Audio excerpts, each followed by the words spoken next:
I'm Brett Bamert, president of Bamert Seed Company, and I'm here today with Rob Cook. Rob, would you tell us a little bit about yourself and your experience? Sure, Brett. Yeah, thank you. I'm Rob Cook, Director of Business Development here at Bamert Seed Company. And this month marks 4 years I've been on with the company. So I grew up in a small ranching and farming community in the Texas Panhandle, so I get to be back home. And but anyway, I got a bachelor's and a master's degree in range and wildlife management from Angelo State University. And then I spent about 14 years basically consulting on grazing land across the Southern Great Plains with NRCS and with the Noble Research Institute, and then had the wonderful opportunity to come back and be a part of this great organization. Can you tell us a little bit about what surprised you most when you got to Bamert Seed Company? Sure. I think the scale is one thing. It's and I found it impossible to explain to people. You have to come see it for yourself to understand it. So when you think about native seeds, one thing people don't understand a niche market and how big a niche market really is, and how much seed we actually produce and we actually clean. And when you see a pile of seeds taking up an entire warehouse the size that we have, it's pretty. But you can't imagine until you see it. And then the seed cleaning conditioning equipment that we have and the technology that's behind that. Really nothing's changed in the technology for years, but being able to have that automated where it's running on its own and just the size of it. And then one thing that if you're familiar with ag, with seed, with cleaning seed, the cotton industry, the corn industry, the wheat industry, those folks can run a lot of seed through those cleaners, and they kind of set them and forget them almost. It takes a while to clean native seed, and that's a surprise. And then it's an art, along with the science and the amount of time that our manual and our production, our seed conditioning folks take and fine tuning that equipment to clean that seed. And then just the complexity of the production system. It's not like everybody like to think they're unique, but it's really not like another farming operation. There's a lot of complexity involved when you're talking first perennial plants, when you're talking to the variety, the amount of varieties and species that we grow, bumping 120 of those. That takes a lot, and there's a lot of complexity involved with that you just can't describe until you're here. Yeah, and it's not like every year you use the same screens for the same product. Right. I mean, that changes year to year, and there are. I'd hate to have to go out there and count how many screens. Yeah, we have. You're right. When I first got here, it was pretty interesting. The meetings we'd have in the morning, and Manuel's got where he from those records or where he ended all those screens last year on cleaning that specific species. That's where he starts, but it evolves from there, and it changes every day. It seems like those conversations are every morning trying to fine tune that process. Well, where do you foresee the future of the native seed industry going? Yeah, so I think the timeline of the native seed industry and its impact on ag, the ag industry as well as reclamation industry and just society in general, we're on the cusp of seeing, I think, a pretty big change. There's a value of people starting to be interested in where their food comes from. Even though they might not understand it, we're further and further removed from where our food comes from as a society, but folks are starting to be interested in it. And the ecosystem services that the biodiversity of these native seeds plays and the benefit to society is probably immeasurable. I mean, this is what the good Lord put here, right? And as ag industry, we've moved away from that after the Industrial Revolution and kind of got away from biodiversity. And we spend a lot of our time and our energy and our money fighting that biodiversity and try to keep that in a monoculture. And in doing so, we've maximized production in a lot of areas, but with the cost of inputs and with input cost rising and our degradation in soil health throughout the years, there's starting to be a focus and emphasis on returning back to the management of some of these ecosystem processes. Some of these are not new ideas; they're becoming popular again. But managing processes, ecosystem processes, instead of implementing practices, is starting to be understood again. And the importance of biodiversity. That biodiversity below ground leads to biodiversity below ground. And all that biodiversity below ground in the roots and the way they're structured throughout the soil profile is our best insurance against drought. It provides our best resiliency across the landscape. Each one of those root systems are at a different part of the soil profile with a different structure. And throughout their growing season, they all have different growing season growth curves. And throughout that, they are demanding different resources from different parts of that soil profile at different times of the year.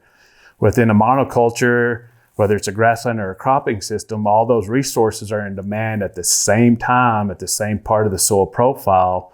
So there's a lot of competition, and it's hard to have a resilient system in that aspect.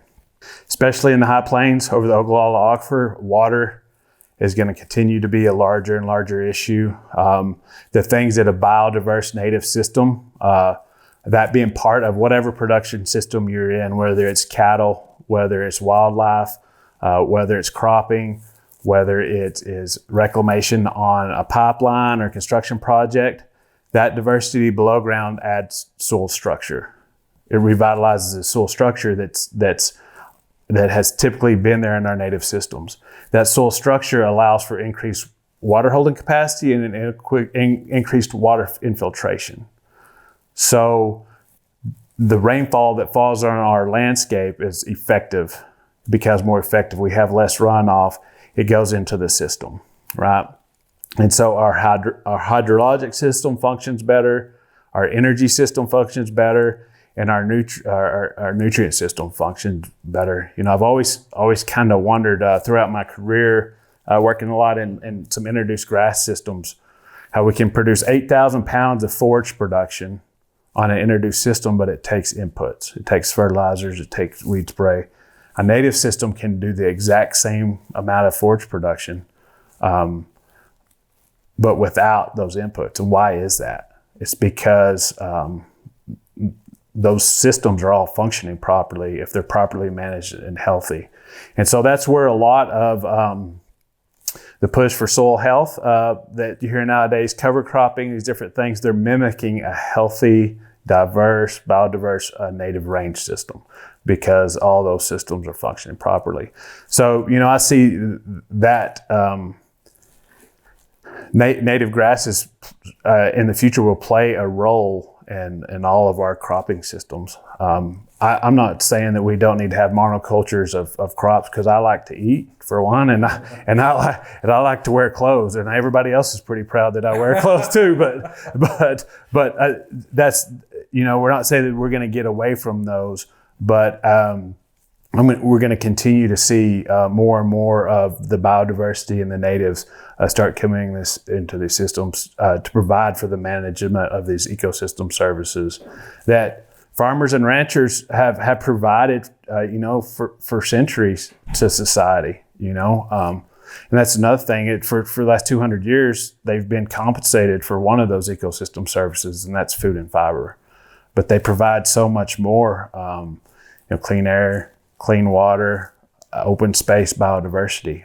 So I think there's an appetite on the market for consumers, for communities, municipalities, states to start compensating our farmers and ranchers and our producers for those ecosystem services, what they provide to society.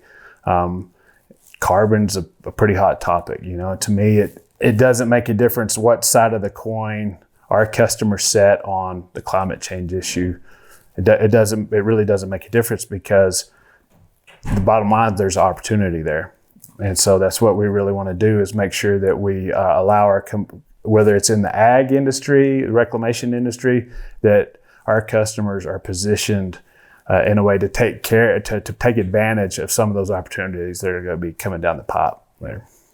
Yeah, it's amazing I'm glad you tied that in, because, you know, ag's got just as much of an opportunity as some of these renewable energy guys, companies have, just as much as these larger multinational companies that want to be carbon neutral. And so in the native seed space, or in the native space, when you're talking about diversity and ecosystem services, everybody can play in that role. So, so that's exciting where we sit today, and to be able to offer that to them. It is exciting, and not only do we have the products to offer to those folks, but our sales staff, we've mentioned it before, and if anybody's heard me talk, they've probably tired of hearing me talk about it, but we don't hire seed salesmen. We've hired folks with basically an ecology background. And world class is a term that gets tossed around a lot, and almost to the point that it's lost its meaning. But I would challenge somebody to really look at the background and the resume of our folks at every position through the company, and not come to the same conclusion. And their goal is to help meet the goals and help educate too along the way. So they have the ability to, one thing historically that's limited the growth of the native seed industry is the reputation of native seed and its difficulty for establishment. And one of the reasons for that is the industry shot itself in the foot to an extent. We have to make sure that we're putting the right seed out at the right place at the right time. And these folks we have on staff are phenomenal at doing that. They're understanding which varieties are adapted to which site and recommending the species that are adapted to that site, and then a step further, the variety of those species that are adapted to that site, and then the goals of whatever the project is to help them be successful. And not just recommending what we have the most stacked up in the warehouse to get out the door. And it's happened several times, and type of folks that we've been able to bring in or that we have on staff as sales folks. With first get here, every one of them has been like, hey, I might have made a mistake. I actually recommended somebody not buying seed right now. It's the wrong time of the year to be doing it, or we need to do some site work. We need to do some preparation to allow this project to be successful. And that's exactly why we're here, and that's exactly why we're doing what we're doing, and it's to help that project manager to be successful. So that's exciting that they bring that with them, and that mentality and that point of view. Absolutely.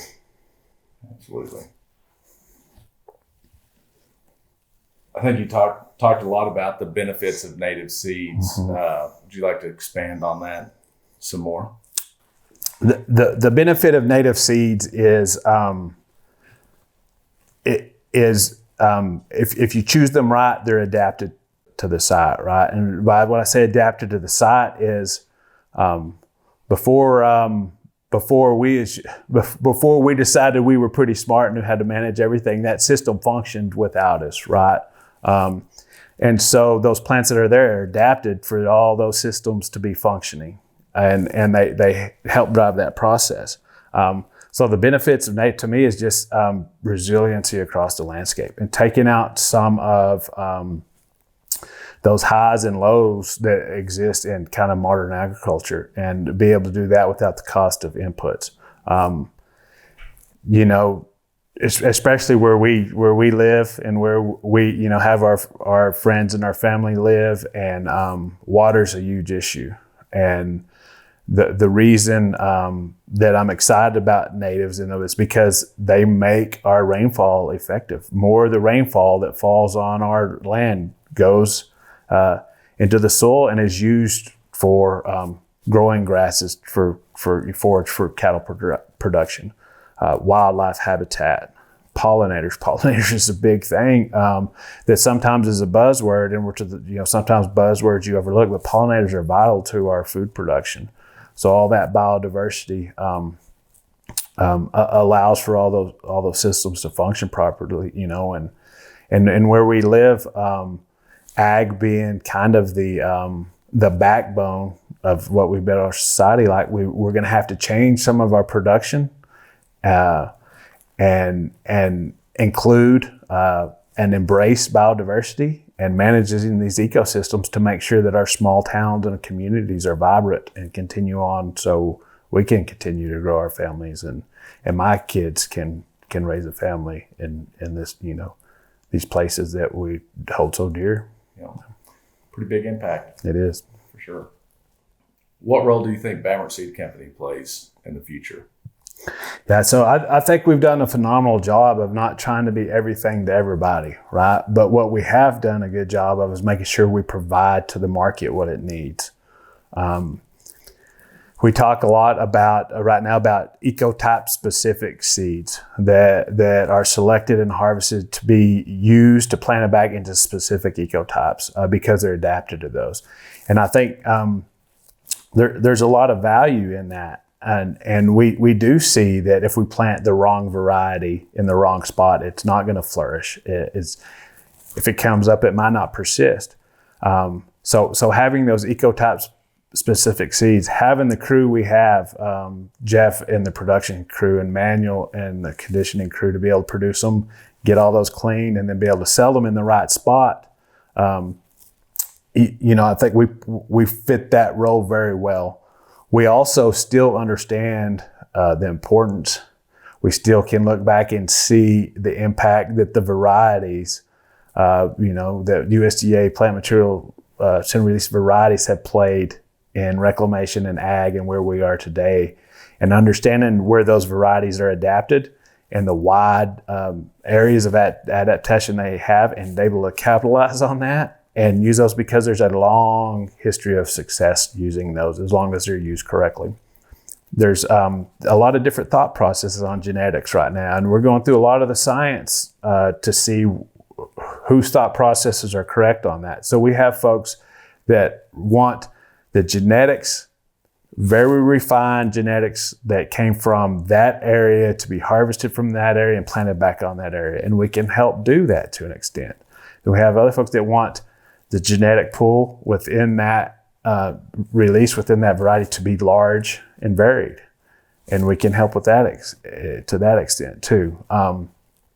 So we can't be everything to everybody, but the market's demanding a lot of those, and we're able to do that because of the folks we have. So we do play a role in being able to produce those, but also we play a role in understanding what each of those tools are and where they're applicable. We don't try to use the pliers as the hammer.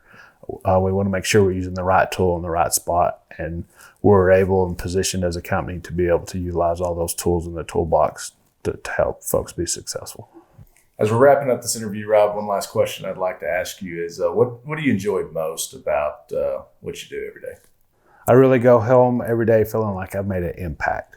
I feel like I'm able to make an impact to the team and the employees we have in their day-to-day lives. I feel like I'm able to make an impact in the community, in the area that I grew up in, that I have folks that I care deeply about. And for our ag and reclamation producers, I feel like I'm able to make an impact every day and make a difference on what they're able to accomplish. And we've got our producers are a talented bunch of folks and don't get the credit they need. And so being able to provide one little piece of information, one little change in thought process to make them more successful is pretty humbling, and I really enjoy that. And something new every day. There's a different conversation. There's a different fire, so to say, to put out. There's a different problem, and so